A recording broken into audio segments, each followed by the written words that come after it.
If you're looking to lose weight and you hate going to the gym like me, then watch this, because this month I've lost over 4 kilos in body weight, and I'm going to the gym like minimal amount of times or minimal amount of effort, but I'm getting the most results that I want because I want more energy for my day-to-day life, like running companies, starting property portfolios and all that stuff. What's happening? Another day, another day, another day. I want to talk to you about offers on a property, because we have been negotiating on a property for the best part of like a week and a half, right? And it's back and forth, back and forth, back and forth. So we put our offer in, then they were like, that's too low. So they wanted us to go up a little bit, which we did. Then they said, oh, we've got another offer on the table. You need to match that. And I was like, yeah, cheeky bastards. I don't believe that's true. I do not believe that's true. However, the numbers still worked, so increased it. And then they had another viewing on Saturday and said, we've received another higher offer. Are you able to increase yours? No evidence of these higher offers, because obviously agent isn't going to do that. So you got to think to yourself, are they taking the piss? So taking the emotion out of it meant that looking at the numbers and okay, it still does work. Our initial offer was pretty cheeky, I'm not gonna lie, so increasing it is actually possible. And then the final offer from our end was this morning, and it was an offer where the agent said the seller will 100% accept this number. Now, it does work for us. It's the highest we can go, but based on conservative numbers. Now, so I'm expecting an offer accepted any minute, hopefully. But we made it subject to the architect going around, because we want to make sure that what we can get is actually possible. And if not, then we'll have to withdraw. But we are very, very confident, very confident. So, expecting that. Hopefully in this video you see we get that good news. But the thing is, the numbers are super conservative. So I'm factoring in voids, factoring in maintenance. A lot of people don't factor in voids for some reason. Like, you're not going to have 100% occupancy all the time, so factor in that. And maintenance. Oh, Scott, everything's brand new. Everything's brand new. It's a new refurb. There's not going to be any maintenance. Yes, of course, there can be maintenance down the line. So you're factoring in for those years, right? You're not going to have it in all the time. So you don't want the numbers just working at 100% occupancy and no damage, nothing going wrong, boiler's not going or anything like that. Because eventually it will. So when it does, you know that the numbers will still work then, as opposed to now. It's a long-term asset, not a short-term asset. So prepare for the worst and hope for the best. Don't prepare for the best and hope for the best, right? What else? I am on my way to collect paint for the painters, because it's a specific kind of paint that we want, and the previous painters used the wrong paint. So for peace of mind, I'm going to collect paint for the painters and get it mixed and get it sorted. All right? Not something I usually do, but something I have to do, and that's okay.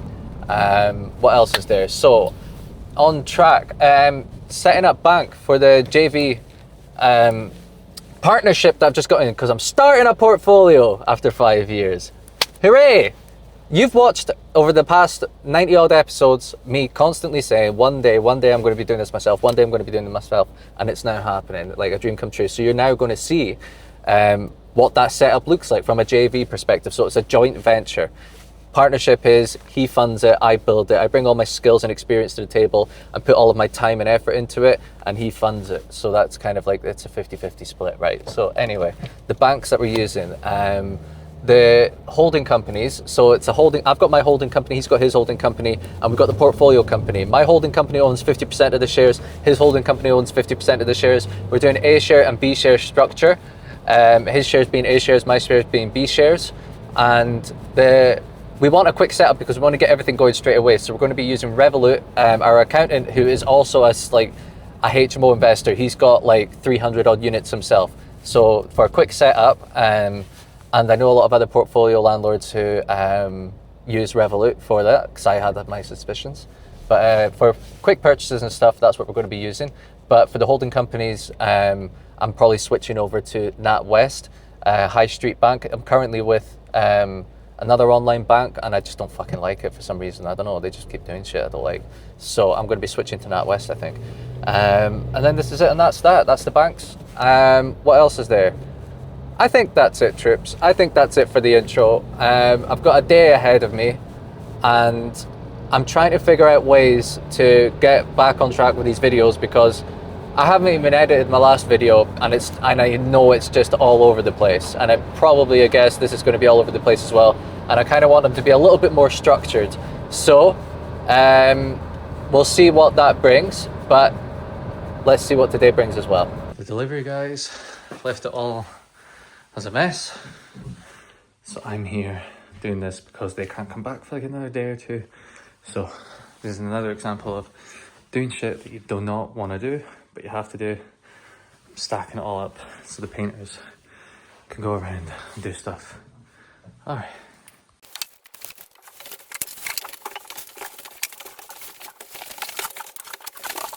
When the top 2 floors are done, they're going to set everything up. No, this isn't. I know this isn't the natural. This is just cleaning up the previous builder's mess. On every other project, it's like paint and then floors and all that stuff, you know what I mean? And then furniture. This will get tightened out because it's got kitchenettes. It's a big room. It's actually a really nice house. Over the long term, it'll be fine. Like, this is what like a lot of people don't share. They always go like, "Oh, these HMOs are great. They're cash flowing and all that stuff," but like when it comes to this one, like they can go really wrong. It'll be fine, but it can go really wrong. All right, I am out of Western and sorted all of that. The electrician, plumber, joiner, painter are there. Sorted all of that out, all of that mess, and I have just gone for a wee run. And I'm gonna take you to Madagascar next because I'm gonna go over HMO license applications. That's boring shit, but I'm going to tell you what you need to have so you're ready, because I've done a couple these past couple of weeks, and it's the shit boring work that sucks, but is probably one of the most important things. So I'm also, right now, I'm going to show you how I do a reel as well, because a lot of people ask me about social media, and I believe in 1 out of 10 effort, 10 out of 10 returns. So make it easy to do, but maximize the results, whether it's followers, subscribers. For me, it's business revenue or lead generation, right? So first thing I do is, my rule is do stuff and then talk about it. Do stuff and then talk about it. If you go on my Instagram page, you'll see like I just literally do stuff and shit and talk about it. So right now I've just gone to the gym, right? And I hate going to the gym, but I want to lose weight and I want to have more energy, because running a company, running projects, starting a portfolio, getting married, new house, all this quarter, and delegating tasks, right? So I'm going to show you how I do a reel. So first of all, I do it on the normal camera and I toggle it to 4K. All right. I'll then hit record, just put it down. I like doing like just putting it down whilst I start it, because it kind of like a little hook or whatever, rather than doing a fancy transition. So what am I going to talk about? Let's sort the barnet out. Talk about the gym. Right. Let's do it.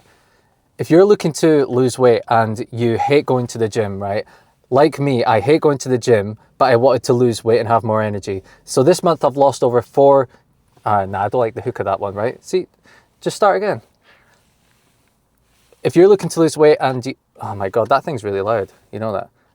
If you're looking to lose weight and you hate going to the gym like me, then watch this, because this month I've lost over 4 kilos in body weight, and I'm going to the gym like minimal amount of times or minimal amount of effort, but I'm getting the most results that I want, because I want more energy for my day-to-day life, like running companies, starting property portfolios and all that stuff.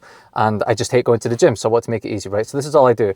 I go to the gym 4 times a week. I do a 5-minute walk, 15-minute run at 5.5 miles an hour, and then a 5-minute cool down walk, and that's it. And I do it 4 or 5 times a week when I can. So it's actually only 15 minutes out of the day, because the 5 minutes leading up to it, I can work. 5 minutes after, I can still work, text people. You can even watch Netflix whilst doing it.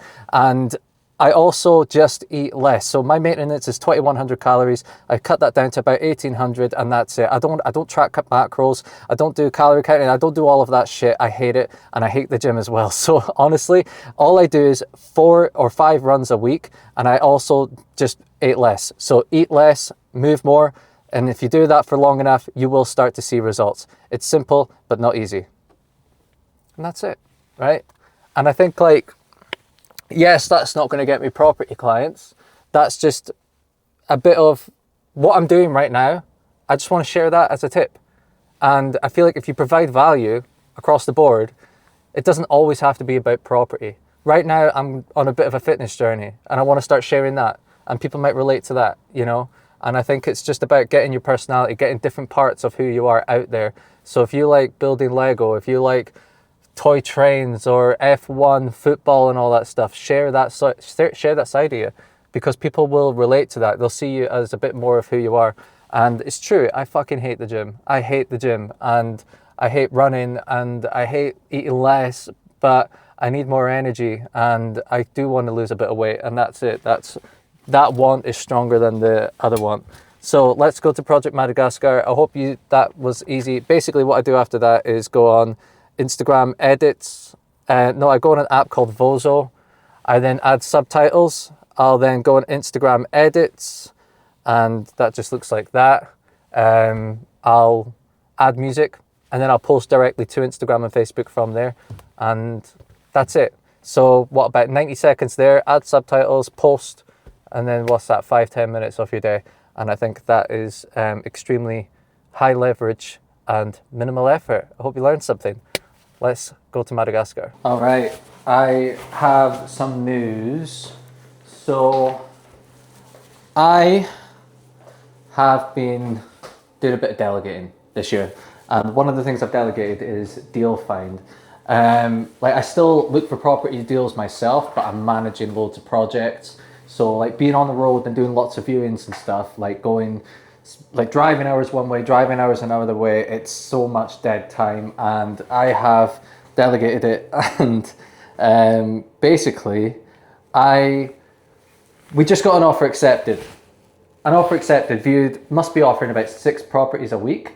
But because I'm using such conservative numbers, it's really hard to find one. But when we do find one, very happy with it. So now we've got the offer accepted, I can instruct the builder to go visit it, instruct the architect, and get the solicitors involved and stuff. Very exciting stuff.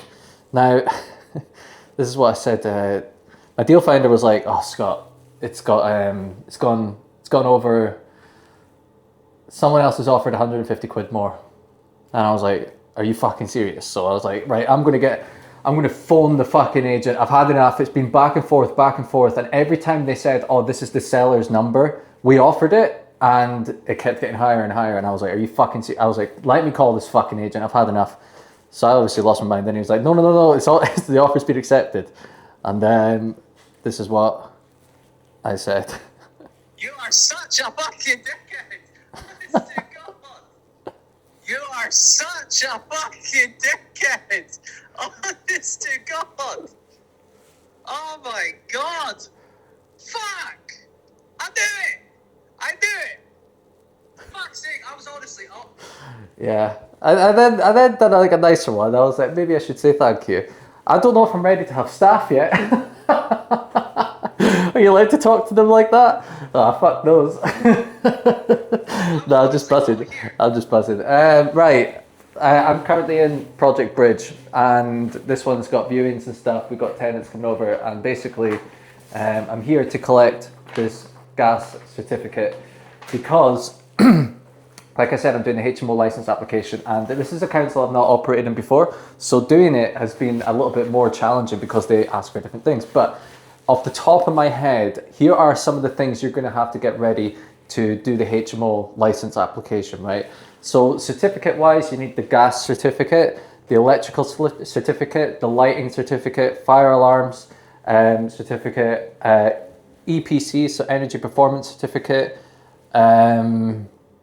FRA, so fire risk assessment, building control final certificate, and you probably need a few ASTs as well if you've got them. So that's it. I think we've actually got 2 for this one.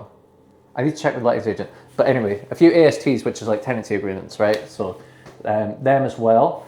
You'll need proof of your address, proof of ID. But here's something like all that usual shit. But here's something that did catch me off guard. Like when you have the managing agent, if you have a lettings agent, you're gonna have to have like their surname and their address, their email address and stuff. And it's a bit of a headache. But there is like a couple bits of information that you're gonna need when you are filling this out because, for example, I had to have your builder on standby, like keep that relationship because you're gonna need to know this, or find it out like during the build or whatever, and then just store it. What a good thing would be doing is go through the motions of doing a certificate and see what information you need, and then throughout the build you can just collect it. I don't know, maybe that's something that could be good. But here is what they asked, and basically question number 1, I'll put a screenshot here to the side, right? Is the roof space insulated? Are cavity walls insulated? Are hot water tanks lagged? And then you have to do the thickness of the insulation, right? So that's something you're gonna, if you're not clued up, that's fine. Just ask your builder and he'll be able to tell you, and then you'll be able to put that in. But there's gonna be like a few curveball questions. Just take your time, make sure that you're doing it properly. It's a ball ache of a task. It'll take you a long time to do. But if you have all these documents ready, you're gonna have to get all of those certificates anyway. So once you have all of them, I just put them in a Google Drive. I have a Google Drive folder, and I have like end of build certs.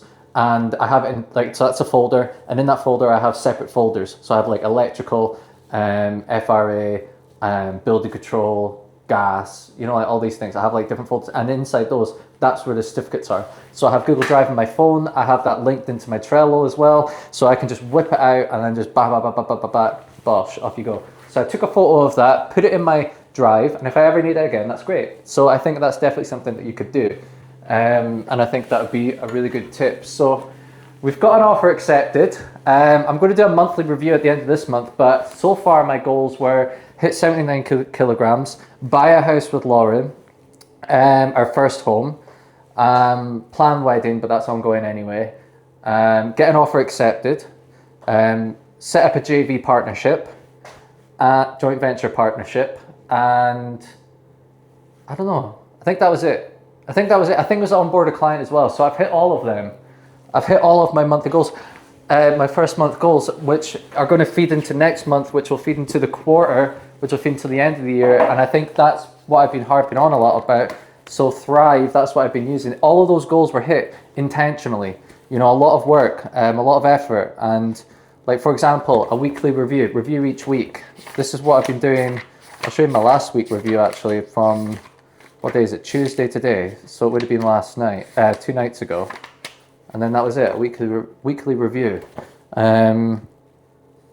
Yeah, one of them was, the lesson that I learned last week was appreciate the wins when they happen, because I'm so bad. Like, see all those things I listed, I just thought, great, ticked off. Now what, next. And I don't want to do that my whole life. I don't want to go next. I want to be able to sit and appreciate what I've got. So, and I think that's it. So basically, all of this is the weekly reviews.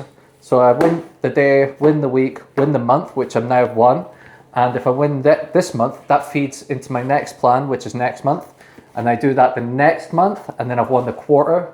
Do that each quarter, win the year. And those New Year's resolutions that you set a few weeks ago, in a year, they'll actually come true. And it'll be all on purpose, not an accident, fully intentional. And I think that's a strong way of wanting to live life. Everything's done on purpose. I don't want you setting goals and then having no intentions of actually strategizing them and planning them. So, okay, right, I'm gonna shoot off. I hope this video was helpful. HMO license applications, it can be a bit boring. If you really don't want to do it, maybe ask your lettings agent.